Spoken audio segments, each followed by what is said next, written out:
So hello guys. अब आज हमारा, अगर आपको याद है तो, principles of inheritance and variation नाम का जो चैप्टर है वो स्टार्ट हो चुका है और उसका लेक्चर नंबर 1 जो है वो अपलोड हो चुका है और बहुत सारे बच्चों ने उसको देख भी लिया है। कई बच्चों ने उसको देख लिया है। हालांकि आप लोग, दिक्कत वाली बात क्या है कि आप लोग देखते तो हैं, लेकिन तुम देखते हो 1 मिनट 2 मिनट 3 मिनट 4 मिनट, फिर तुम उस लेक्चर को पूरा नहीं करते हो। इस वजह से आपका ना वो चैप्टर हो पाता है तैयार, ना कोई चीज़ हो पाती है, तुम भटक बहुत जल्दी जाते हो। ठीक है, तो लेक्चर को ट्राई करो पूरा करने का, क्योंकि लेक्चर के स्टार्टिंग में तो इंट्रोडक्टरी पार्ट होता है। ठीक है, जो मेन होती है चीज़ें वो लेक्चर के एंड में होती हैं या फिर लेक्चर के बीच में होती हैं। तो अगर आप लेक्चर को स्टार्ट कर रहे हैं तो आप ट्राई करें उसको पूरा देखने का, भटको नहीं यार। 30 मिनट का 35 मिनट का तो लेक्चर मैक्सिमम होता है। कोई भी लेक्चर जो हम लोग इस समय अपलोड कर रहे हैं, कोई भी लेक्चर 30 मिनट 35 मिनट का मैक्सिमम होता है। उसमें भी अगर आप भटक जाएंगे तो फिर भाई उसका मतलब नुकसान बहुत बड़ा आपके लिए हो जाएगा उस चीज़ के लिए। तो इस चीज़ को याद रखो और भटको नहीं, भटक बहुत जल्दी तुम लोग जाते हो। देखते हैं हम लोग, चलो ठीक है। तो जो जेनेटिक्स का एक इंट्रोडक्शन था, ठीक है, जो जेनेटिक्स का इंट्रोडक्शन होता है वो हमने हमारे पिछले लेक्चर में पूरा कर लिया है। ठीक है, अगर पिछला लेक्चर किसी बच्चे ने एकदम ध्यान से देखा होगा तो उसको इस समय न्यूक्लियस क्या होता है ये भी पता होगा, उसको क्रोमोसोम क्या है ये भी पता होगा। ठीक है, उसको डीएनए क्या है ये भी पता होगा, उसको जीन्स क्या है ये भी पता होगा, उसको अलील क्या है ये भी पता होगा। ये सब चीजें, ये इतनी चीजें उसको पता होंगी। और अगर इतनी चीजें किसी को पता है तो बस भाई खत्म है। अगर इतनी चीजें जेनेटिक्स पढ़ने से पहले, अगर इतनी चीजें किसी बच्चे को पता है तो बस खत्म है भाई, फिर उसको इतना ही जानना ही था, उसको इससे ज्यादा जानने की कोई नीड है ही नहीं। और मैं ये चैलेंज के साथ बोल रहा हूं, 80% नहीं बोलूंगा, 60%, 60 से 70% बच्चे जो इस चैप्टर को खत्म कर देते हैं, अगर तुम उनसे बोलोगे कि अलील क्या है, वो नहीं बता पाएंगे। उनको यही नहीं पता कि अलील क्या है, उनको यही नहीं पता कि जीन्स क्या है। सोचो, 80%, 60 से 70% बच्चे जो इस चैप्टर को पूरा भी कर दिए हैं, लेकिन अलील का मतलब नहीं पता, जीन्स का मतलब नहीं पता है। बताओ, क्योंकि टीचर इस चीज पे फोकस करता ही नहीं। मतलब मैं इसमें टीचर का भी मानता हूँ कि टीचर की भी गलती है कि टीचर उतना बढ़िया से इस चीज पे फोकस नहीं मारता कि भाई एकदम घुस के उसको बताए कि अलील क्या है, जीन क्या है। जब बीच में आया, जब चैप्टर के बीच में आई ये वर्ड्स, तभी उसको बता दिया। लेकिन कुछ ऐसी बातें से हम लोग देखते हैं कि आपको अगर इंग्लिश पढ़ना है, मेरी बात को समझना ध्यान से, 2 मिनट का टाइम लूंगा। अगर आपको इंग्लिश पढ़ना है तो उसके लिए आपको ABCD आना चाहिए। ये नहीं कि तुम इंग्लिश में कोई स्टोरी पढ़ना स्टार्ट कर रहे हो, जब स्टोरी के बीच में ABCD आएगा वो पढ़ना तभी वो कर देंगे बच्चों को। ऐसा नहीं होता है, आपको ABCD पहले पढ़ना पड़ेगा, फिर आपको इंग्लिश की स्टोरी समझ में आएंगी। फिर आपको 2 वर्ड्स पढ़ने पड़ेंगे, फिर 3 वर्ड्स पढ़ते हैं, फिर 4 पढ़ते हैं, फिर 5 पढ़ते हैं, फिर ऐसे आप स्टोरी पढ़ना सीखते हो, फिर ऐसे आपकी जो रीडिंग है वो स्ट्रांग होती है। अब अगर टीचर ये करे कि भाई बच्चा आया तुरंत स्कूल में, एक बड़ी सी स्टोरी ले आया सामने, स्टोरी की बुक खोल दी और बोला जैसे जैसे वर्ड्स आते रहेंगे, 2 वर्ड आएगा तो उसको पढ़ना सिखा देंगे, 3 आएगा उसको पढ़ना सिखा देंगे, 4 आएगा उसको पढ़ना सिखा देंगे, ये सेंस नहीं मानता, इस चीज का कोई सेंस नहीं है भाई। तो कुछ चीजें, कुछ बेसिक्स पहले से पता होने चाहिए, तभी जाके वो चीज, जैसे यहाँ पे क्या है, साफ चीज 2 वर्ड 3 वर्ड्स आपको पढ़ना पहले से आना चाहिए, तब पूरी स्टोरी में बड़े बड़े स्टेटमेंट्स, बड़े बड़े सेंटेंस आप पढ़ पाओगे। वही चीज यहाँ पर भी होती है। अगर तुमको जेनेटिक्स समझना है तो कुछ ऐसे वर्ड्स हैं, कुछ ऐसे बेसिक्स हैं जो आपको जेनेटिक्स से आने चाहिए, तभी आपको जेनेटिक्स समझ में आएगी। इस तरह की बातें हैं। तो इसलिए क्या किया मैंने पहला लेक्चर डेडिकेटेडली बस खाली जेनेटिक्स का बेसिस समझाने में ही लगाया है। इफ एंड बट मैंने कुछ उसमें छोड़ा ही नहीं है। तुमको जितना जेनेटिक्स के बारे में जानना है उतना आपको वहां पर पता हो चुका है, बताया जा चुका है। अब स्टार्ट करते हैं। अब मेन जेनेटिक्स स्टार्ट हो रहा है, जो कि तुम्हारा क्या है, मोनोहाइब्रिड क्रॉस। ठीक है, अब बड़े ध्यान से देखना, इस चैप्टर की हेडिंग जो एनसीईआरटी में दी हुई है वो यहाँ पे ये वाली हेडिंग दी हुई है एनसीईआरटी की बुक में। क्या लिखा है, इनहेरिटेंस ऑफ वन जीन। अब इनहेरिटेंस का मतलब कितने बच्चों को पता है मुझे बताओ। अगर पिछला लेक्चर किया है तो हर एक बच्चे को पता होगा, जिसने पिछला लेक्चर नहीं किया उसको नहीं पता होगा। मैं बता दे रहा हूं, ठीक है। जिस प्रोसेस से जो कैरेक्टर है पेरेंट से ऑफस्प्रिंग, पेरेंट से बच्चों में जाते हैं, उसको हम लोग क्या बोलते हैं, इन लाइट चली गई भाई, लाइट चली गई, बहुत गर्मी। ठीक है, तो क्या है, जिस प्रोसेस से जो कैरेक्टर है वो पेरेंट से बच्चों में जाते हैं उसको हम लोग क्या बोलते हैं, इनहेरिटेंस। क्या बोलते हैं उसको हम लोग, इनहेरिटेंस। सिंपल सी बात है, जिस प्रोसेस से कैरेक्टर बच्चों से, सॉरी पेरेंट से बच्चों में जाते हैं उसको हम लोग क्या बोलते हैं, इनहेरिटेंस बोलते हैं। बात खत्म हो गई। ठीक है, अब देखना क्या है, आपकी बॉडी के अंदर कितने क्रोमोसोम है। आपकी बॉडी के अंदर 23 पेयर्स ऑफ क्रोमोसोम है। एक एक क्रोमोसोम में हजारों लाखों करोड़ों जीन्स पड़ी हुई हैं। अब वो जीन्स कहां से कहां पे जाएगी, पेरेंट्स से बच्चों में जाएगी, जाहिर सी बात है, क्योंकि क्रोमोसोम जाता है, क्योंकि डीएनए का ट्रांसफर हो रहा है और डीएनए में जीन्स, इसका मतलब जीन्स का भी ट्रांसफर पेरेंट्स से बच्चों में होता है। कैसे होता है, जीन्स में क्या चेंजेस आते हैं, किस तरीके से माँ की जीन्स कुछ जाएगी, कुछ बाप की जीन्स जाएंगी, क्योंकि आपको पता है जब सेल डिवीजन होता है, जब मियोसिस होता है, तो आपका जो क्रोमोसोम नंबर है वो क्या हो जाता है, हाफ हो जाता है। तो आधा माँ से आधा बाप से बच्चे में हो जाता है।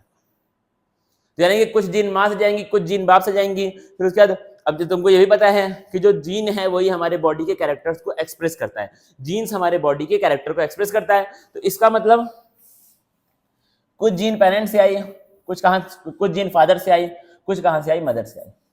जाहिर सी बात है, कुछ फादर से और कुछ कहां से आई, मदर से आई।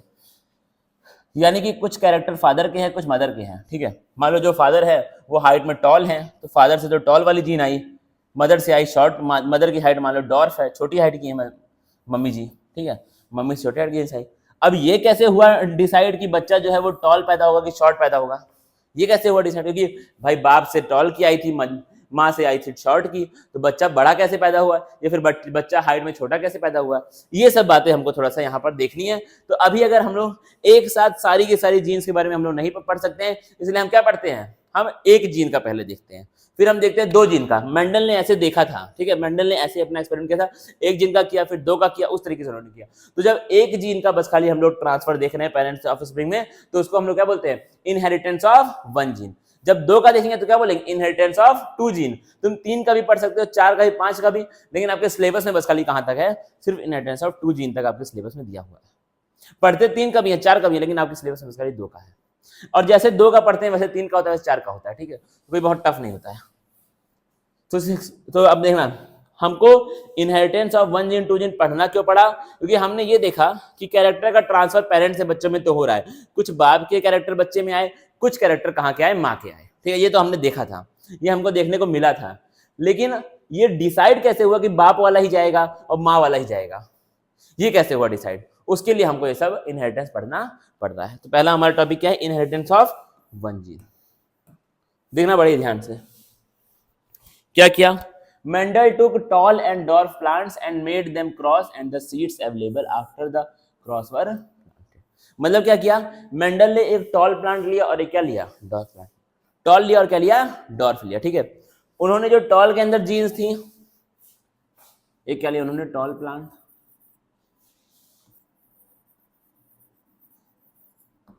और एक क्या लिया उन्होंने, डॉर्फ प्लांट। ठीक है, टॉल और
थोड़ा सा आई थी प्रॉब्लम स्टोरेज की, ठीक है, स्टोरेज की या फिर कुछ मतलब टेक्निकल प्रॉब्लम थी, उसको सॉल्व कर लिया गया। तो लेक्चर को कंटिन्यू करते हैं, कुछ ना कुछ होगा ही लाइफ में, लाइफ है तो होता ही रहता है, ठीक है।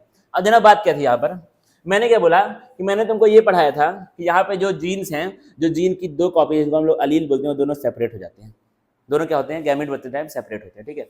ये चीज हालांकि तुमने पढ़ रखा होगा, लेकिन हो सकता है कि आपको याद ना हो, या फिर आप इतने मक्कार हैं कि आपने पढ़ा ही नहीं, या फिर आप इतने मक्कार हैं कि आपने उसको पढ़ा ही नहीं होगा, ठीक है। ऐसे ही बच्चे होंगे यहाँ पे, एकदम मैं बता रहा हूँ गारंटी के साथ कि ऐसे भी बच्चे यहाँ पे होंगे। अब पढ़ा देता हूँ, मान लो ये क्या हमारा सेल है, ठीक है। अब बोलेंगे सेल, अगर आप यहाँ पे सेल बना रहे हैं तो पहले आप न्यूक्लियस बनाइए, फिर उसके अंदर क्रोमोसोम दिखाइए। नहीं गधे, ऐसा नहीं होता है। जब सेल डिवाइड करने वाला होता है तो न्यूक्लियर मेम्ब्रेन, जो जिस बच्चे ने पढ़ा है, न्यूक्लियर मेम्ब्रेन डिसअपियर हो जाती है, न्यूक्लियर मेम्ब्रेन बचती ही नहीं है, बस खाली तुमको सेल दिखाई देता है, बस खाली आपको सेल दिखाई देगा। इसलिए मैं यहाँ पे सीधे क्या बना रहा हूँ, क्रोमोसोम बन रहा हूँ, ठीक है। अब यहाँ पे मैं जो दो क्रोमोसोम बनाऊंगा वो दोनों क्या होंगे, होमोलोगस होंगे, मतलब एक दूसरे की कॉपी होंगे।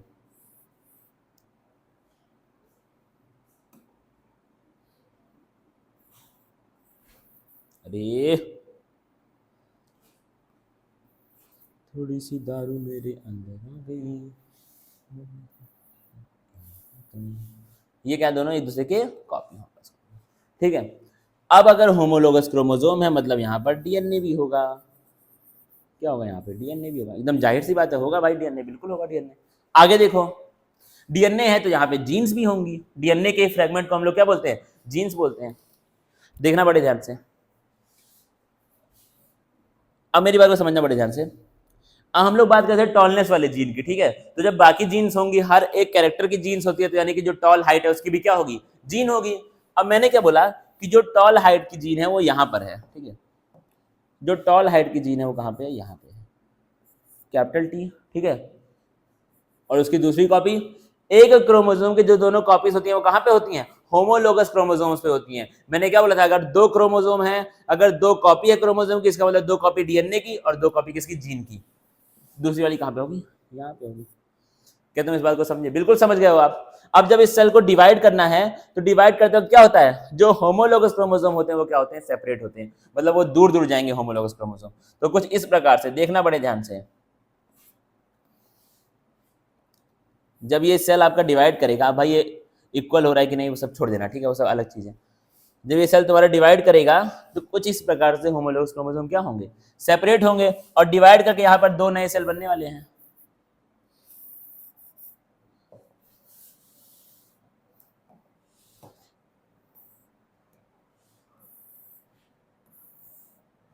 अब देखना बड़े ध्यान से, जब ये अरे यार क्या हुआ, ठीक है, जब ये सेपरेट हो जाएगा तो यहाँ पे तुमको व्हाइट था तो व्हाइट ही रखूंगा मैं, एक क्रोमोसोम तो आपको यहाँ पे दिखेगा और एक क्रोमोसोम कहाँ दिखेगा, ठीक है। अब देखने में वैसा है कि नहीं उसके ऊपर ध्यान मत दे, ठीक है। मतलब क्या हुआ, अब देखना मेरी बात को बहुत ध्यान से देखना भाई, ठीक है, बहुत ध्यान से देखना मेरी बात को। पहले ये बना लो डीएनए,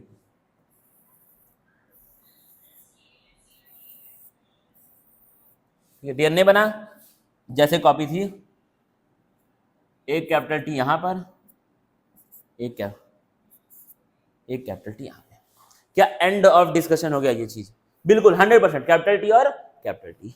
यहां पे हुआ क्या है, सेल डिवीजन हुई है, और जब गैमीट्स के अंदर जब सेल डिवीजन से गैमीट बनते हैं तो उस टाइप की सेल डिवीजन को हम लोग क्या बोलते हैं, इसको हम लोग क्या बोलते हैं, मियोसिस बोलते हैं। क्या बोलते हैं इनको हम लोग, मियोसिस। खत्म बात हो गई, सेल के अंदर हुआ डिवीजन, इसको हम लोग मियोसिस बोल रहे हैं, और आपके ये बन गए, ठीक है। आगे देखना मेरी बात को,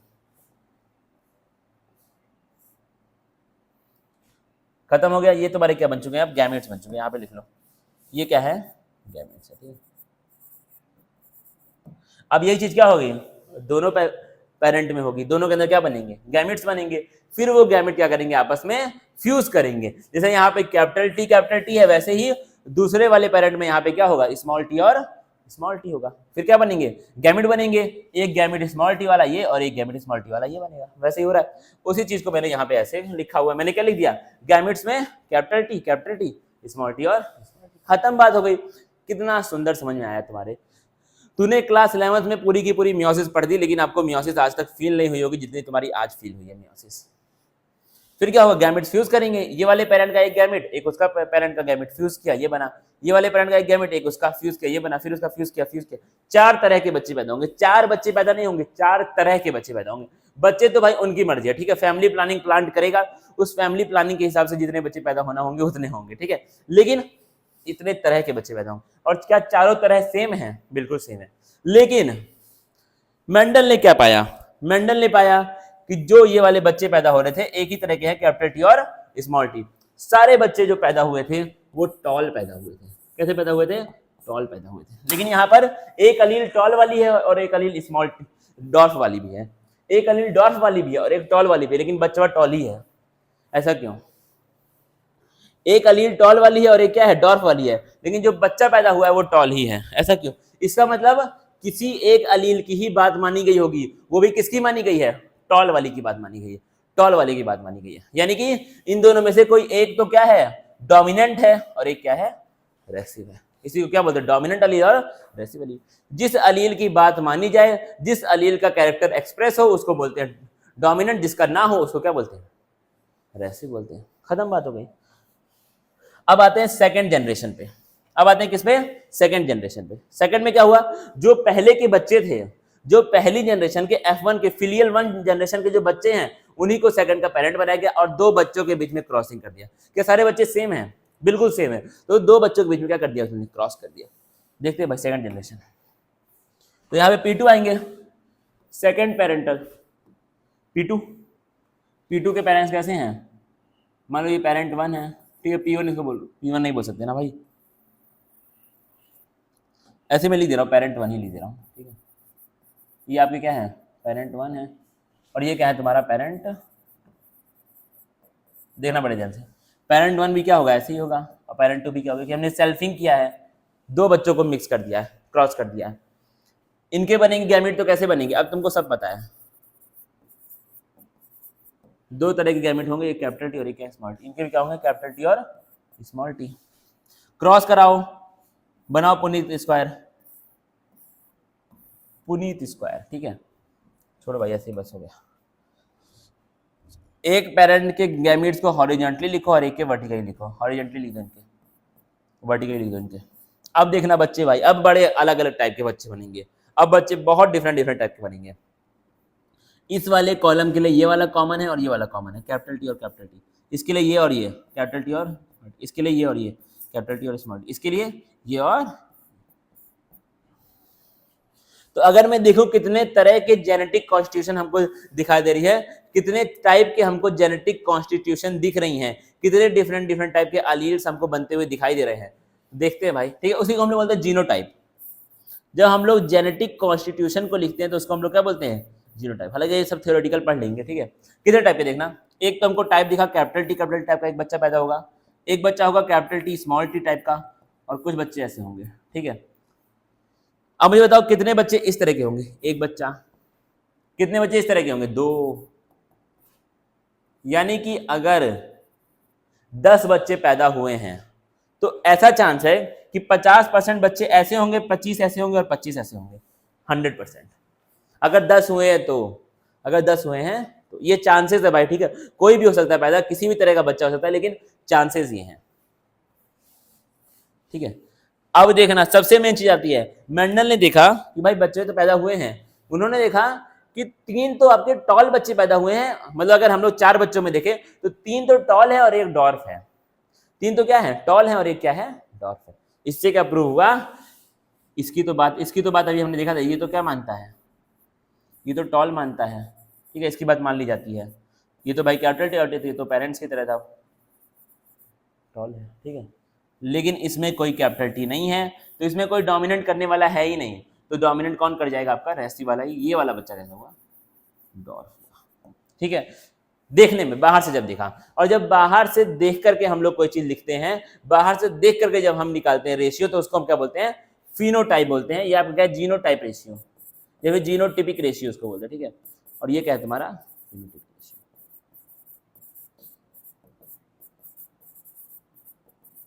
ये क्या है आपका, फिनोटिपिक रेशियो। क्या हो जाएगा तुम्हारा, कुछ बच्चे टॉल होंगे और कुछ बच्चे क्या होंगे, डॉर्फ होंगे, 3:1। ये हमारा क्या था, ये हमारा है मोनोहाइब्रिड क्रॉस। ये क्या है हमारा मोनोहाइब्रिड क्रॉस। अब ये कौन सी जनरेशन है, ये तुम्हारी सेकंड जनरेशन है, तो इसको हम लोग क्या बोलेंगे, filial to generation. F2 generation भी बोलते हैं भाई शॉर्टकट में, ठीक है, जेन बोल देना बस खाली में, या फिर फिलियल टू जनरेशन बोलते हैं, ठीक है, जेन बोल रहा हूँ भाई, इसको जनरेशन कर लेना, खत्म बात हो गई। इतना तुमको मोनोहाइब्रिड क्रॉस के बारे में जानना था। अब बताओ, अब क्या कुछ चीजें पढ़ लें इसके बारे में, पढ़ लेते हैं भाई, पढ़ लेते हैं, सब हमने पढ़ा हुआ है।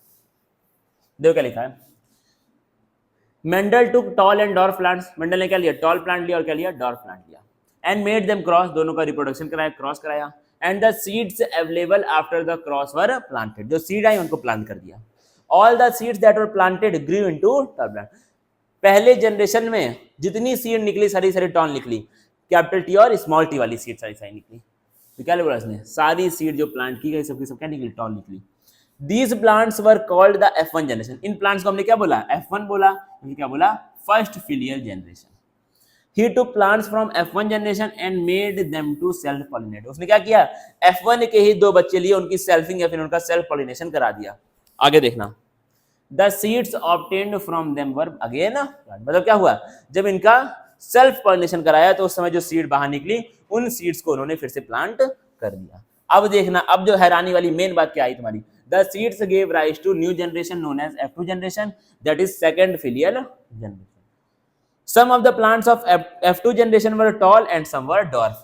F1 में तो सबके सब टॉल आए, लेकिन F2 में कुछ टॉल आए और कुछ क्या निकल के आ गए, डॉर्फ निकल के आ गए।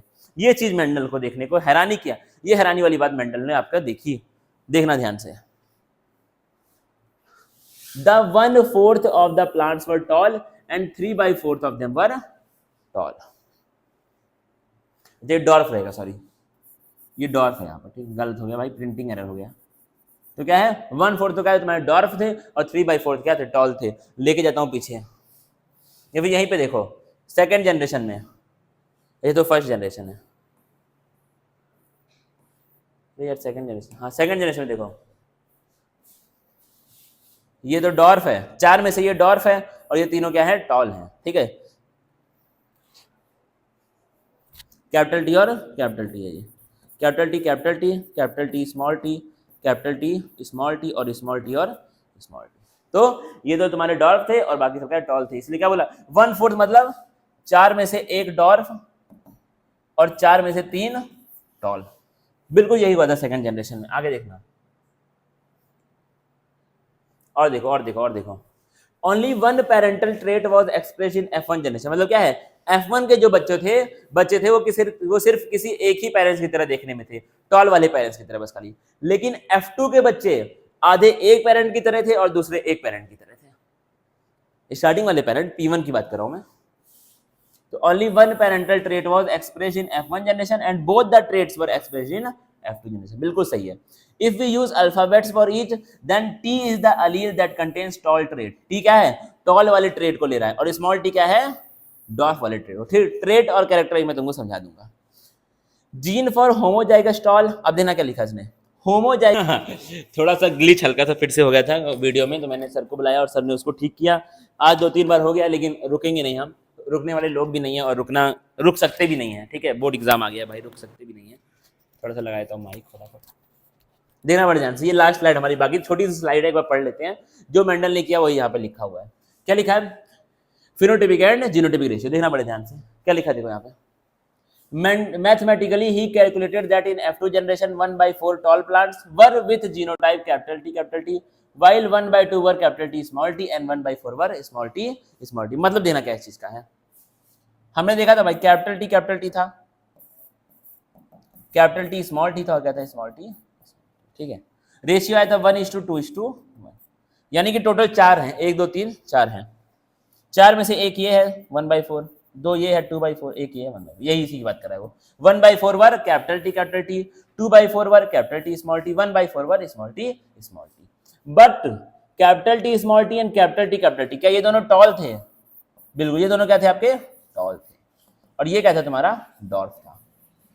मतलब क्या हुआ, 3 टॉल है और एक क्या आपका डॉर्फ है, वही चीज यहाँ पे लिखी है, capital T small t capital T were toll, so phenotypically 3/4 of the plants were tall while the 1/4 of them were phenotypically and genotypically dwarf. The phenotypic ratio was इतना 3:1, द जीनोटाइपिक रेशियो वाज इतना 1:2:1। ये सब Mendel ने किया था किसकी help से? पानेट square की हेल्प से, जो कि हमने देखा भी ये वाला। The cross explained is a monohybrid cross as the inheritance of only one trait is considered at one time only। trait क्या होता है, कैरेक्टर क्या होता है, अगले क्लास में हम लोग पढ़ने वाले हैं, लेकिन सिर्फ हमने यहाँ पर एक जीन के बारे में पढ़ा, एक कैरेक्टर के बारे में पढ़ा, इसलिए इसको हम लोग क्या बोलते हैं, इसको हम क्या बोलते हैं प्यार से, मोनोहाइब्रिड क्रॉस बोलते हैं। ठीक है, बार बार मैं इसलिए देख रहा हूँ कि बीच में अभी वीडियो 2 बार हो चुका है डिस्टर्ब, तो इसलिए भाई डर लगता है कहीं फिर से ना हो जाए। खत्म हो गया बस, खाली बस फिनोटाइप भाई पढ़ रखा है। अब यहाँ पे एक बात लिखूंगा, बताना सच है कि झूठ है। सच झूठ क्या बताओगे, बस बताना कि तुम पढ़ पा रहे हो कि नहीं। ठीक है, तो इसी के साथ अब मिलेंगे अगले लेक्चर में, तब तक के लिए हम बोलना चाहूंगा आपको बाय, थैंक यू गाइस।